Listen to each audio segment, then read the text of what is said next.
허리야담을 찾아주셔서 감사합니다. 항상 건강하시고 좋은 일만 가득하시길 기원할게요.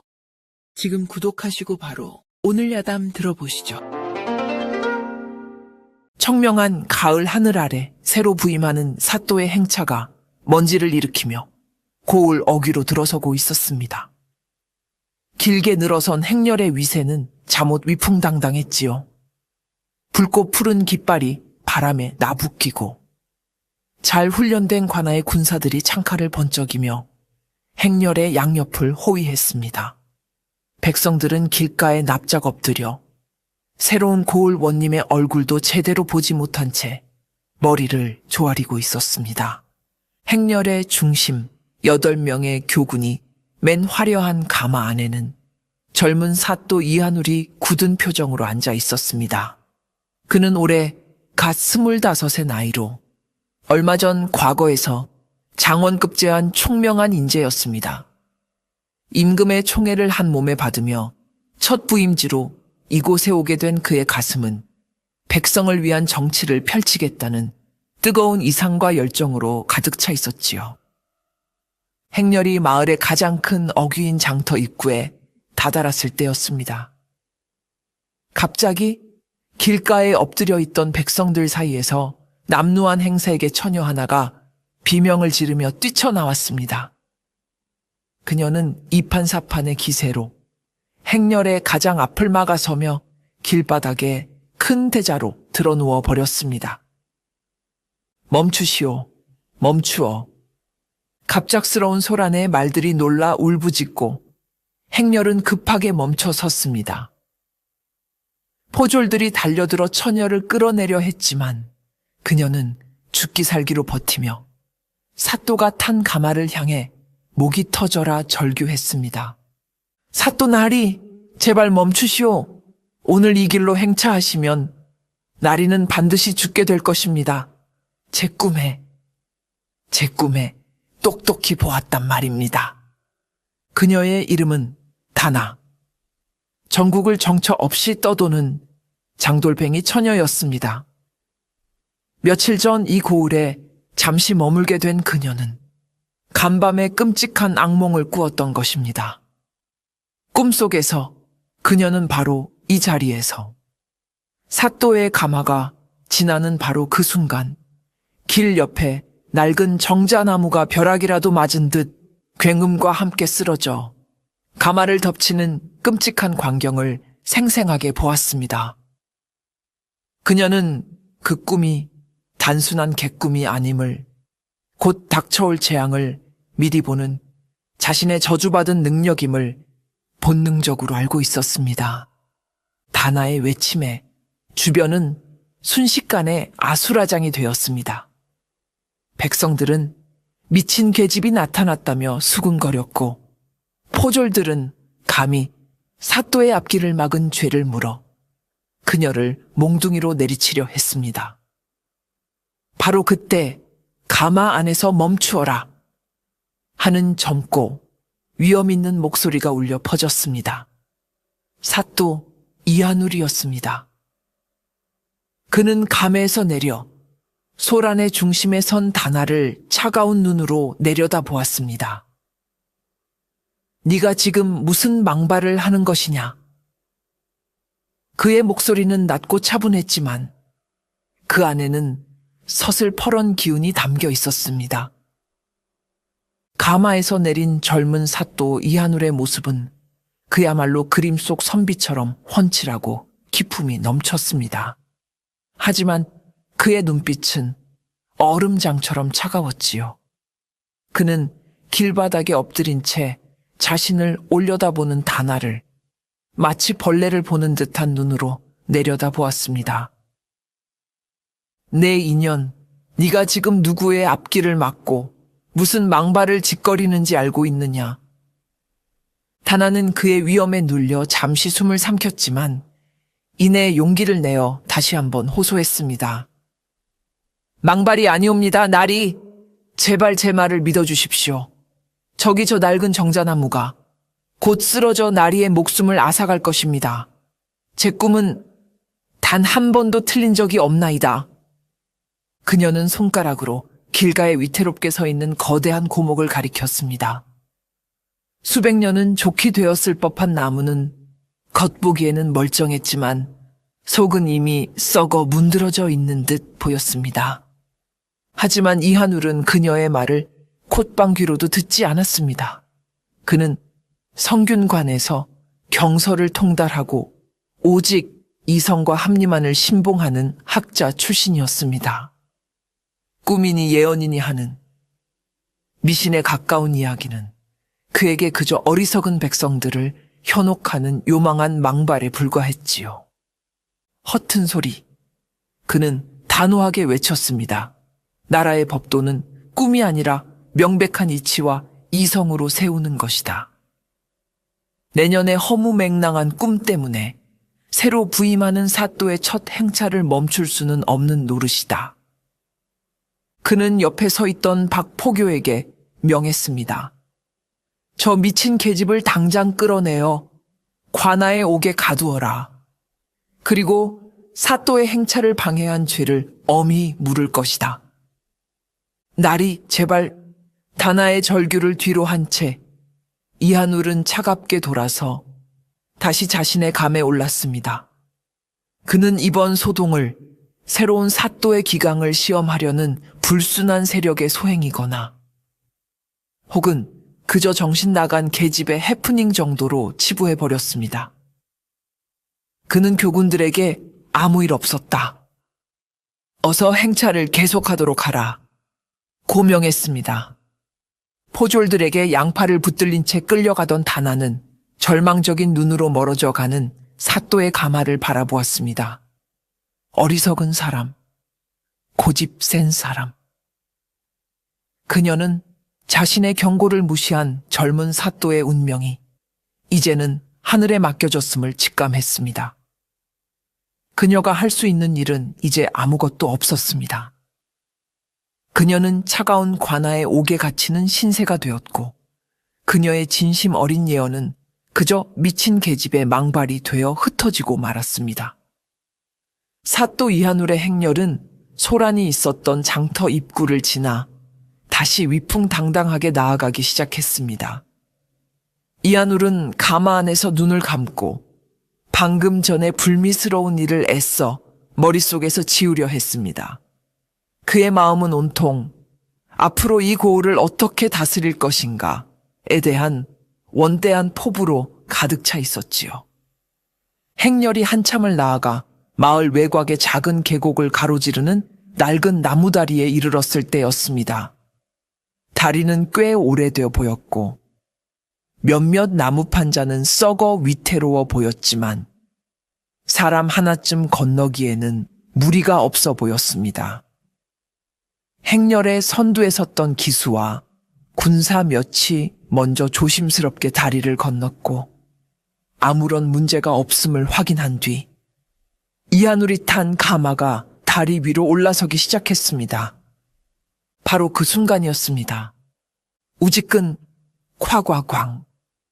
갑자기 하늘이 무너지는 듯한 굉금과 함께 낡은 나무다리가 순식간에 두 동강 나며 아래 계곡으로 무너져 내렸습니다.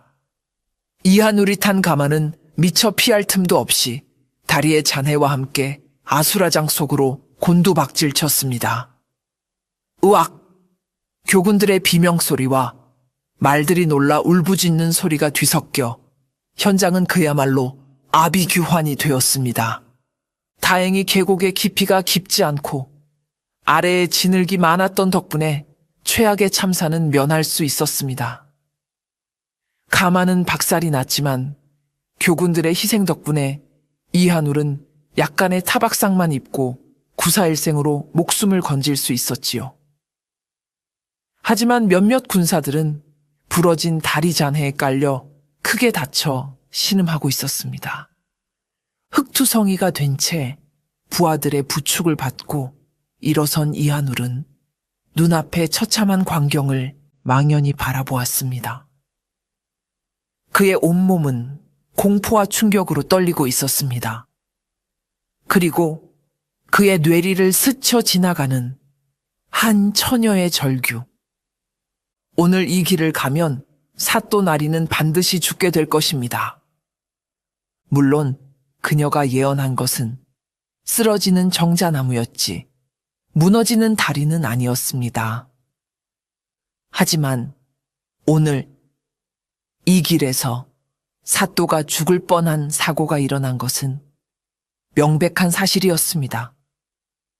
장소는 달랐지만 그녀의 악몽 같은 예언은 소름 끼치도록 정확하게 실현된 것입니다.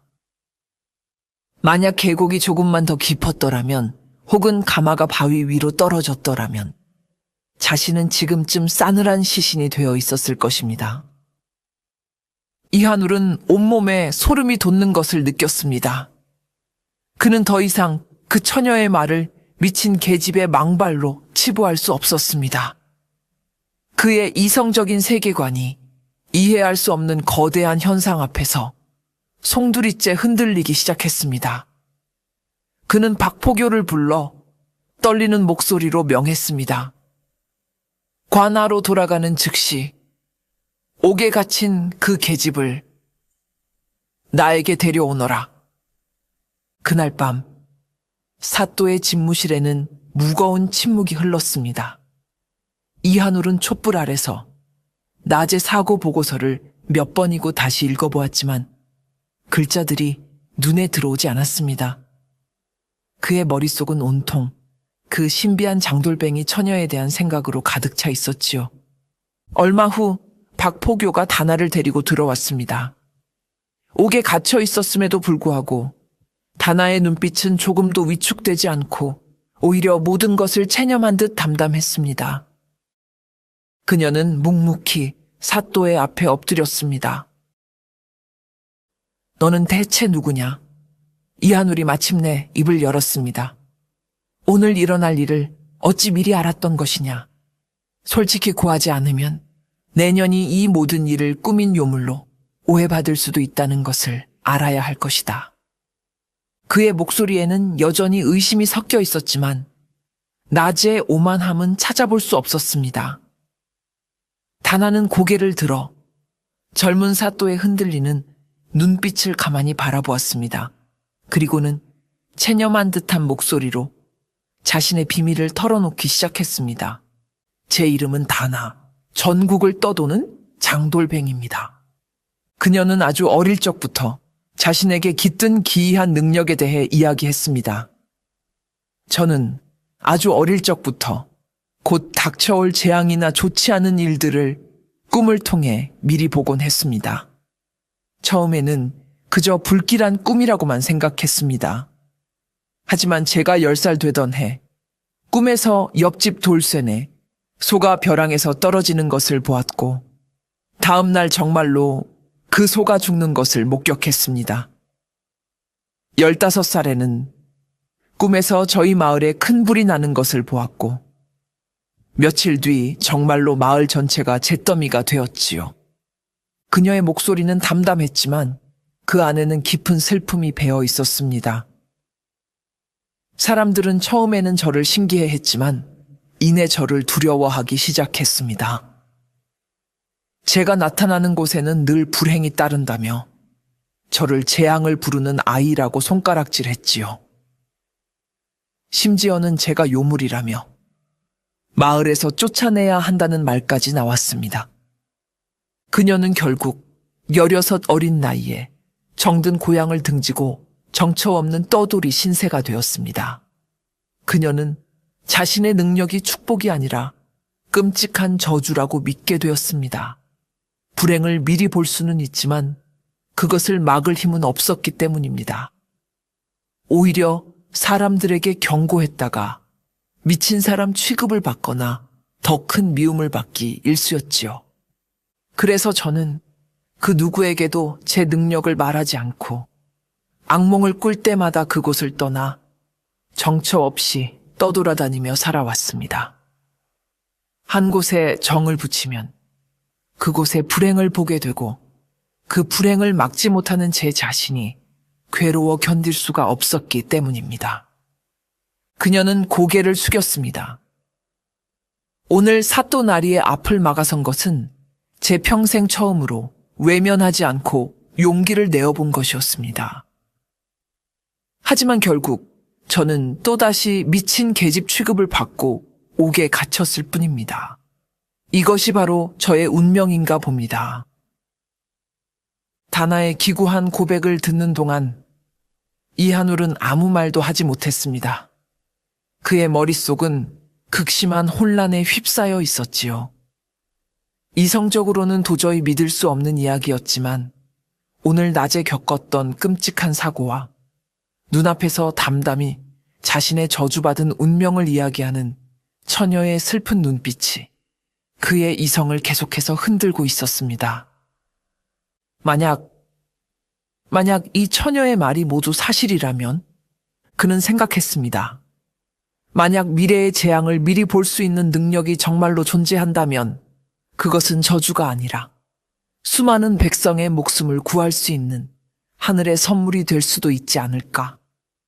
그의 마음속에서 관료로서의 냉철한 판단력과 백성을 아끼는 뜨거운 마음이 팽팽하게 맞서고 있었습니다. 한참의 침묵 끝에 이한울은 마침내 결정을 내렸습니다. 그는 위험한 도박을 하기로 마음먹었습니다. 좋다. 그가 말했습니다. 내 말을 완전히 믿는 것은 아니다. 하지만 오늘 낮의 일을 생각해서 내게 기회를 한번 주겠다. 그는 자리에서 일어나 옥에 갇힌 죄수가 아닌 한 사람의 인격체로서 다나의 눈을 마주보며 말했습니다. 너는 지금 당장 옥에서 풀려날 것이다. 그리고 앞으로 관에 머물며 나의 곁에서 지내도록 하라. 그의 파격적인 제안에 다나는 물론이고 옆에 서 있던 박포교까지 깜짝 놀라 눈이 휘둥그레졌습니다. 사또나리 어찌 그런... 이한울은 손을 들어 박포교의 말을 막았습니다. 나는 내 능력이 참인지 거짓인지 내 눈으로 직접 확인해야겠다. 앞으로 네가 꾸는 모든 꿈을 빠짐없이 내게 고하도록 하라. 만약 내 능력이 참으로 증명된다면 나는 너의 그 능력을 너 개인의 불행을 점치는 데 쓰는 것이 아니라 이 고을의 백성들을 재앙으로부터 지키는 데 쓸 것이다. 그는 단에게 한 걸음 더 다가섰습니다. 그의 눈빛은 진지하고도 간절했지요.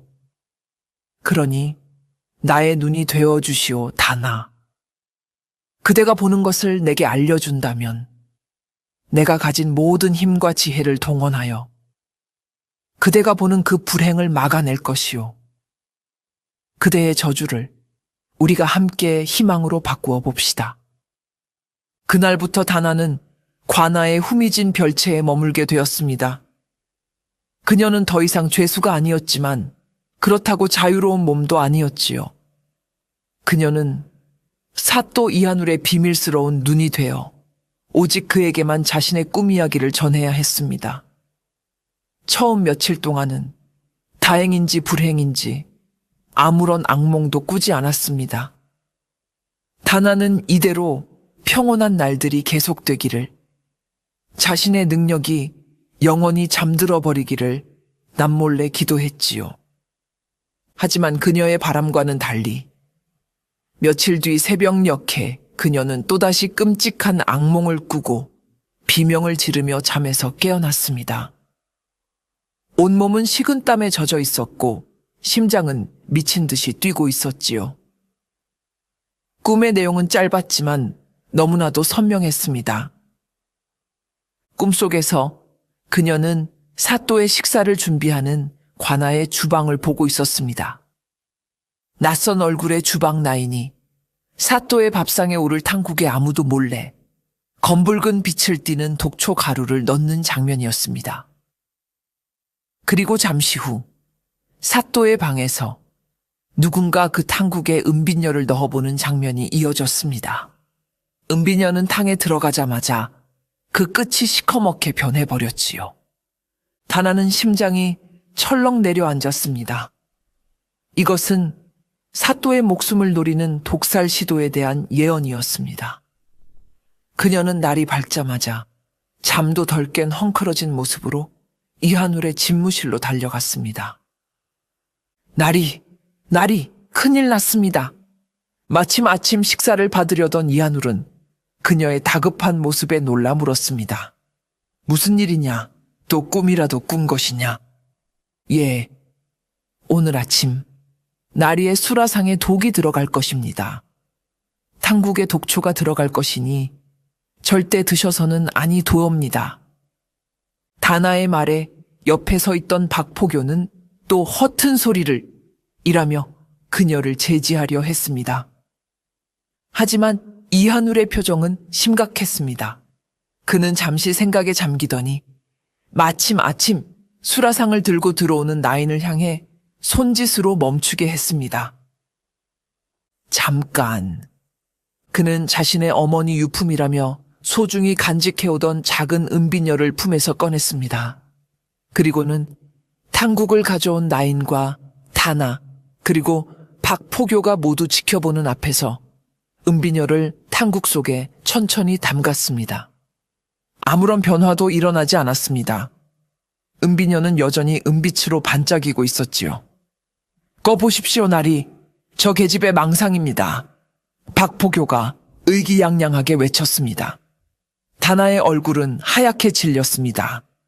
내 꿈이 틀렸단 말인가? 바로 그 순간이었습니다. 탕국 속에 잠겨있던 은빛녀의 가장 끝부분이 아주 미세하게 하지만 분명하게 거무스름한 빛으로 변하기 시작했습니다. 마치 먹물이 물에 번지듯 검은 기운은 비녀를 타고 서서히 위로 올라오고 있었습니다. 모두가 숨을 죽이고 그 광경을 지켜보았습니다. 다나의 두 번째 예언이 소름 끼치도록 정확하게 실현되는 순간이었습니다. 은비녀가 검게 변하는 것을 목격한 순간 이한울의 집무실 안 공기는 차갑게 얼어붙었습니다. 박포교는 자신의 눈을 의심하며 입을 떡 벌렸고 수라상을 들고 왔던 나인은 사색이 되어 그 자리에 주저앉아 벌벌 떨기 시작했지요. 내 인연, 네가 감히 사또나리를 독살하려 했구나. 바른 대로 고하지 못할까? 박포교가 나인의 멱살을 잡고 추궁했지만 그녀는 저는 아무것도 모릅니다. 그저 주방에서 내어준 음식을 가져왔을 뿐입니다. 라며 울며 애원할 뿐이었습니다. 이한울은 차갑게 가라앉은 목소리로 명했습니다. 당장 주방을 폐쇄하고 관련된 자들을 모두 잡아들여 족치거라. 그리고 이 음식에 들어간 독이 무엇인지 의원을 불러 즉시 확인하도록 하라. 그의 명령에 관아는 순식간에 발칵 뒤집혔습니다. 포졸들이 주방으로 들이닥쳤을 때 다나의 꿈에 나타났던 바로 그 낯선 얼굴의 나이는 이미 종적을 감춘 뒤였습니다. 그녀는 독살 시도가 실패했음을 깨닫고 미리 도망친 것이 분명했습니다. 하지만 남겨진 음식과 식기들을 통해 그녀가 사용한 독이 아주 희귀하고 치명적인 서역의 독초라는 사실이 밝혀졌지요. 이한울은 자신의 등줄기를 타고 흐르는 식은땀을 느꼈습니다. 만약 다나의 경고가 없었더라면 자신은 지금쯤 싸늘한 시신이 되어 있었을 것입니다. 그는 이제 다나의 능력을 완전히 믿게 되었습니다. 그리고 동시에 자신의 목숨을 노리는 보이지 않는 적이 바로 이 고을 내부에 그것도 관아 깊숙한 곳까지 손을 뻗치고 있음을 확신하게 되었지요. 그는 밤늦도록 집무실에 홀로 앉아 사건의 조각들을 맞추어 보았습니다. 나의 부임을 방해하려 했던 다리 붕괴 사고, 그리고 오늘 아침의 독살 시도. 범인은 누구일까? 나의 어떤 점이 그들의 심기를 건드렸을까? 내가 이 고을에 부임함으로써 손해를 보게 될 자는 누구인가? 그의 머릿속에 한 사람의 얼굴이 어렴풋이 떠올랐습니다. 바로 이 고을의 상권을 장악하고 있는 거상이자 인자한 웃음으로 자신을 가장 먼저 찾아와 환영해 주었던 허대행수였습니다.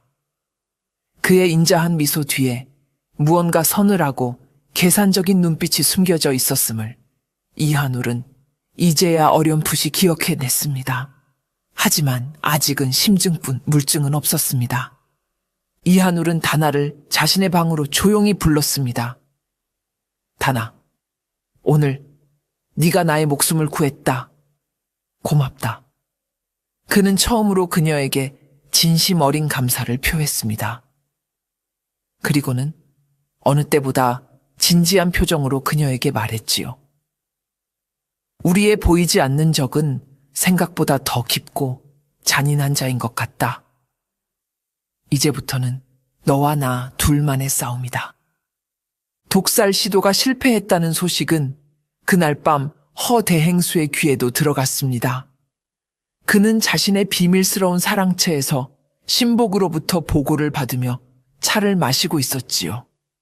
그의 얼굴은 평소처럼 인자한 미소를 띠고 있었지만 그의 눈빛은 뱀처럼 차갑고 섬뜩하게 빛나고 있었습니다.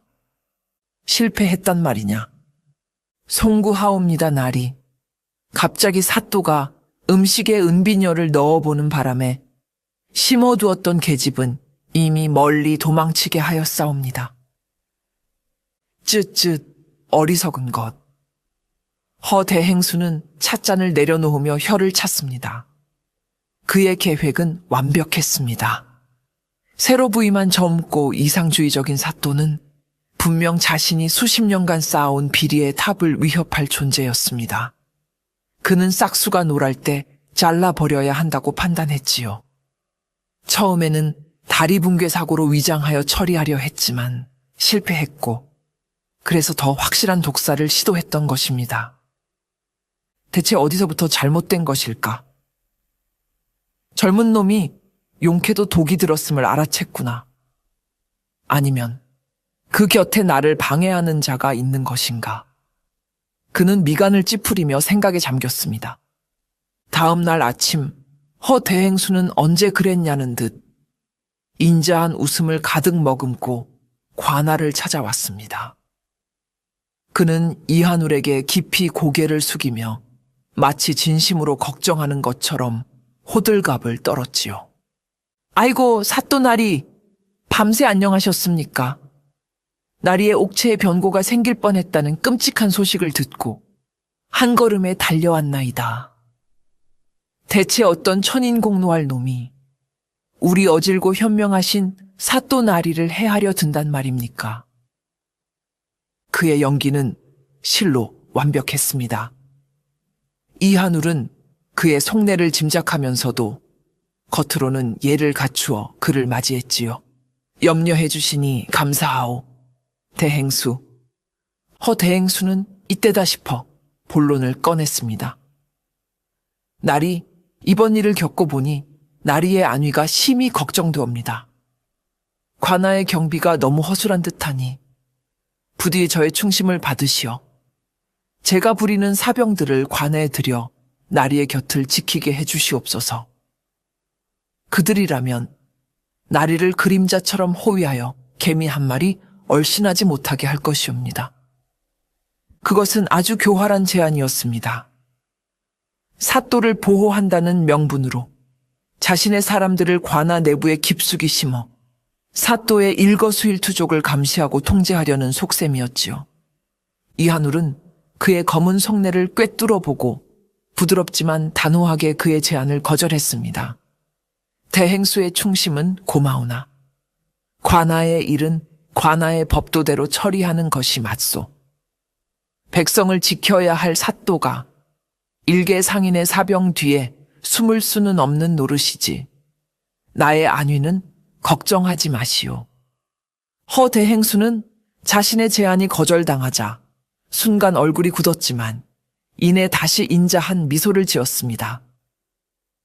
역시 사또 나리께서는 강단이 있으십니다. 알겠습니다. 그는 물러났지만 그의 눈에는 그렇다면 다음 수를 쓸 수밖에 하는 듯한 섬뜩한 살기가 스쳐 지나갔습니다. 허대행수가 다녀간 후 관아에는 며칠간 평온이 찾아왔습니다. 하지만 그것은 폭풍전야의 고요함과도 같았지요. 이한울은 밤낮으로 허대행수의 비리를 뒷조사했지만 그 교활한 늙은이는 좀처럼 꼬리를 잡히지 않았습니다. 그러던 어느 날 밤, 다나는 또다시 악몽을 꾸었습니다. 이번 꿈은 이전보다 훨씬 더 길고 불길했습니다. 꿈속에서 그녀는 거대한 창고 안에 서 있었습니다. 창고 안에는 백성들이 내년 봄까지 먹어야 할 쌀가마니들이 산처럼 쌓여 있었지요. 그런데 갑자기 그 쌀가마니 더미에서 검은 연기가 피어오르더니 순식간에 시뻘건 불길이 치솟아 올랐습니다. 불길은 창고 전체를 집어삼킬 듯 맹렬하게 타올랐습니다. 그리고 그녀는 또 다른 기이한 장면을 보았습니다. 불타는 창고 주변을 수백 수천 마리의 시커먼 쥐떼가 득실거리며 맴돌고 있었습니다. 쥐들은 불을 피하는 것이 아니라 오히려 불길 주변을 맴돌며 찍찍거리는 소리를 내고 있었지요. 그 모습이 너무나도 기괴하고 섬뜩했습니다. 안 돼. 다나는 비명을 지르며 잠에서 깨어났습니다. 온몸은 식은 땀으로 축축했고 코에서는 실제로 무언가 타는 듯한 매캐한 냄새가 나는 것 같았습니다.